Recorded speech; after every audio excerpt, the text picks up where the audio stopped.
Hey everyone, I'm T. I'm Hunty. And I'm Kamachelo. Welcome to Inside the Workplace. A podcast where we unpack everything organizational behavior.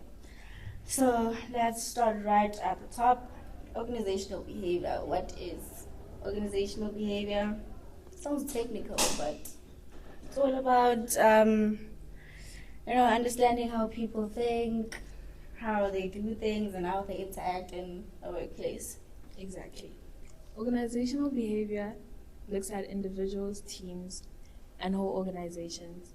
Everything from how a person makes decisions, how they collaborate in a team, or how leadership styles can impact morale. Organizational behaviors is not just about everything theoretical. It has to do with some practical work as well, like team dynamics, how they solve problems in the workplace, and also how they manage in the workplace. It also helps you, not only understand the problems, but also manage to control and, predict the outcomes. Let's dive into motivation. I know we've all heard about Maslow's hierarchy, right? Oh yeah, the good old pyramid, he splits it into, is it five categories. He talks about the basic needs, which involves getting food, a household to live in, and self-actualization, self-esteem, love and belonging. I forgot the other stuff. But yeah. It covers most of that. And then there's aspect 2 factor theory, which he splits into the factors of hygiene, like your salary and your work conditions, and your motivators, like recognition and growth. Like hygiene prevents dissatisfaction, and motivators actually boost satisfaction in the workplace. Yeah. I actually think Kellen's theory is underrated. He talks about 3 needs, right? He mentions achievement, affiliation, and power, and how these will shape how we behave in the workplace, right? Super useful for understanding why some people chase goals while others focus on teamwork or influence. Yeah, and let's not forget the Vroom's expectancy theory. It's all about effort leading to performance. So, and how performance leading to rewards, like how in the workplace where you get your bonuses, they give you like a day off. Yeah, that's true. And these theories influence and the real outcomes of, the performance, the absenteeism, the turnover, such things, and those extra helpful behaviors. That's what we call organizational citizenship. Interesting, right? Yeah. Okay.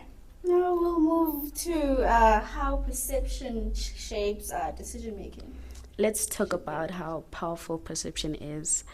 How each one of us have a view of like the world and certain experiences, like the workplace. We could be working at the same place and experience different things. That's absolutely right, because perception is literally it's shaped by how we interpret the world around us, right?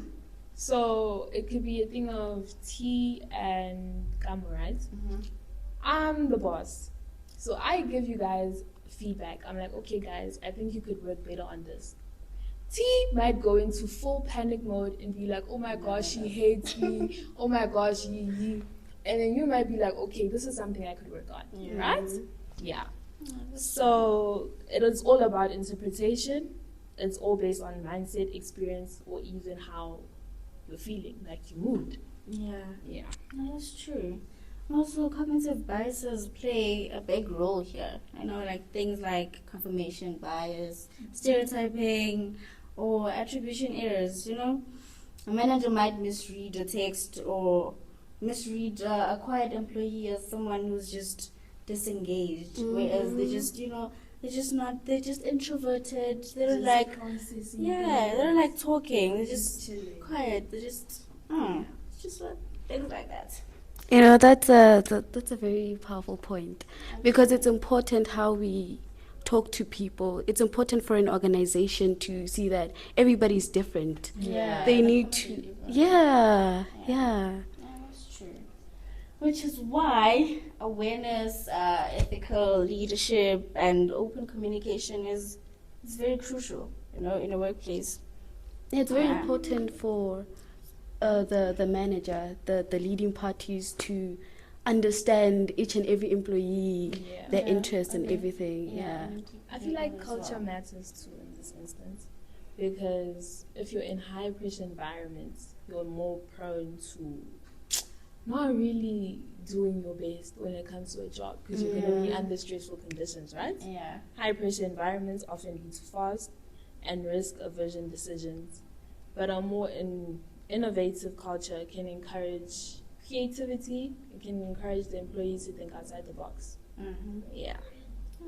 That's facts. And if you don't manage perception, you risk making bad calls based on bad reads. Mm-hmm. It's just tricky, but yeah. Yeah. All about understanding. Yeah. Yeah. Now let's move Moving on on. to the importance of person to organization fit and Person to job fit. person to job fit and Yeah. person to You're right, organization fit. Yeah. Actually. Okay. So when it comes to person job fit, it's all about, what can I say? It's how the personality matches the role. Someone might apply for a job thinking, oh, I have all the qualifications I need, Yeah. right? That might not always be the case, because it is very important to look at someone's personality too.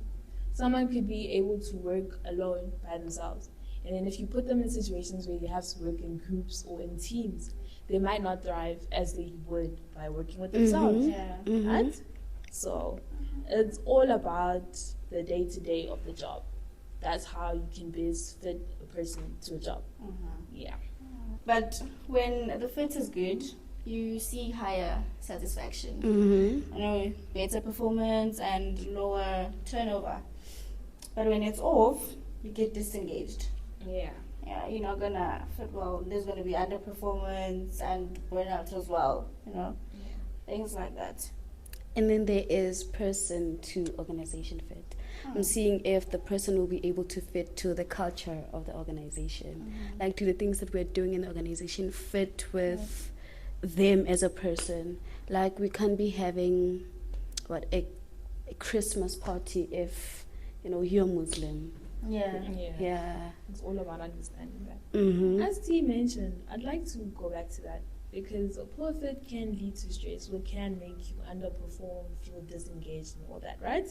Can lead to low morale, and this is especially permanent in toxic work environments. Mm-hmm. Yeah. But then a strong fit means commitment, stronger teams, and long-term success for not only the employees but the Organization. Yeah. That's true. Well, final thoughts. So if you take one thing from this whole thing from today, it's understanding people. Mm-hmm. Their behavior, their motivations, perceptions, and their fit. It's just not nice. It isn't nice to just have. Mm-hmm. It's just it's essential for a successful workplace for it to actually be able to work and run. I totally agree. And another thing that you can take from today's podcast is that it's important for an organization to take care of its people. Because without the people, there's no organization. Yeah. Yeah. In action. That's so true. Well, I think my co-hosts have ended this podcast. Oh, that's it. Yeah. That's it. So be sure to like, comment, Subscribe. and we'll see you in our next episode. Thanks Bye. for tuning in.